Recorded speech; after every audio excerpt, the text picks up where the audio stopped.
তোমাকে একদম নতুন বউয়ের মতো দেখাচ্ছে শ্রেয়া। জানি তুমি এখন ছবিটা দেখলে লজ্জা পেয়ে যাবে, কিন্তু লজ্জা পেলে তো হবে না শ্রেয়া। কিরে খোকা,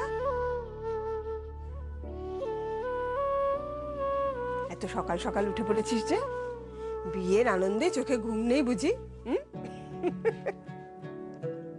ও মা, কি সুন্দর এঁকেছিস রে ছবিটা, ভারী সুন্দর দেখাচ্ছে। বুঝেছি, তার মানে এটাই তোর সেই সারপ্রাইজ গিফট হবে, তাই তো? কিন্তু খোকা, বারবার এরকম ক্ষমতার কথা বলিস না তো। ভালোবেসে তুই একটা জিনিস উপহার দিবি, তাতে সামর্থ্য ক্ষমতা এসবের কোনো প্রশ্নই ওঠে না। আর কজন স্বামী তার স্ত্রীকে এরকম একটা উপহার দিতে পারে বলতো? সত্যি তুই বড় হয়ে গেলি, কিন্তু এখনো পর্যন্ত এটা বুঝে উঠতে পারলি না যে মেয়েরা কি পেলে খুশি হয়। সেই সোজা সরলই রয়ে গেলি।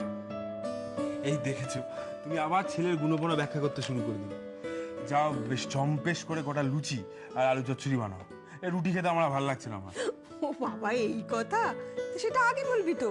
কটা লুচি আর একটু আলুর তরকারি বানাবো, এমন কি খাটুনি? একটা লং জার্নি করার পর ঠিক এই জিনিসটাই দরকার ছিল। সাহেব তুই?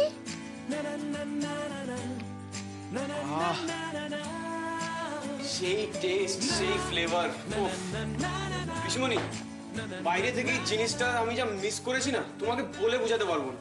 আজকে আসছিস? আরে তুই দাঁড়িয়ে রইলি কেন? তুই বস। কি বলছো পিসমণি?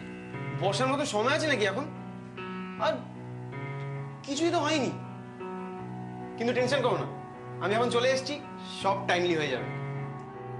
আচ্ছা পিসো, রিসেপশন হলটা কোথায় বুক করেছো বলো তো?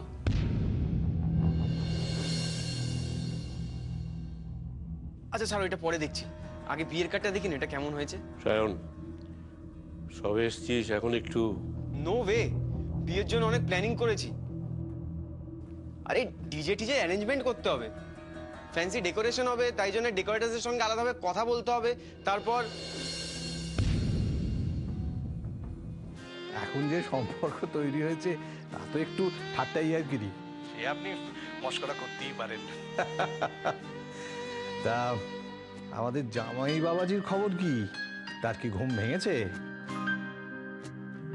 হ্যাঁ বাবা, সে তো খুব সকাল সকালে ঘুম থেকে উঠে পড়েছে। আর উঠেই দেখছি রং তুলি নিয়ে ছবি আঁকতে শুরু করে দিয়েছে। আজকালকার ছেলে মেয়ে বোঝেন তো, এমন সব যুক্তি দিয়ে দেবে না, মানে তারপরে আপনি আর কিছু বলতেই পারবেন না। ওদের সঙ্গে পারা খুব মুশকিল। দিনকাল বদলাচ্ছে বেয়ান, এখন তো ওদের মতামতকে গুরুত্ব দিতেই হবে। হ্যাঁ ঠিক আছে, রাখি এখন। আমাকে আবার সব ওই বন্ধু বান্ধব আত্মীয় স্বজন পরিচিতদের খবর দিতে হবে তো। নমস্কার। সেরকম মনে হলে কি আমি নিজেই হতাম? তোর কি আমাকে এতটা ইনসেনসিটিভ বলে মনে হয় নাকি? ব্যাস, তাহলে তুমি ম্যাটারটা আমার উপরে ছেড়ে দাও। মেয়েদের বুঝতে আর বোঝাতে আমার just half an hour time লাগে। তুমি বারবার কেন এটাকে অ্যাভয়েড করতে চাইছো? আরে আমি তো তোমাকে চিনি। তুই প্রশ্নগুলো করিস না প্লিজ। আমি এটা নিতে পারছি না, আমি এটা জাস্ট এটা নিতে পারছি না।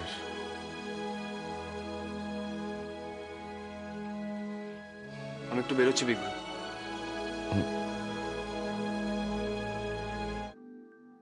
ছাড়ো, কি করছো? বাড়িতে সবাই আছে।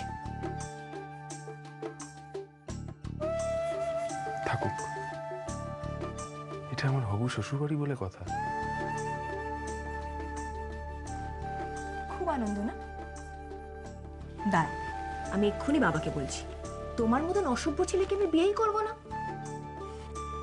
আরে শ্রেয়া,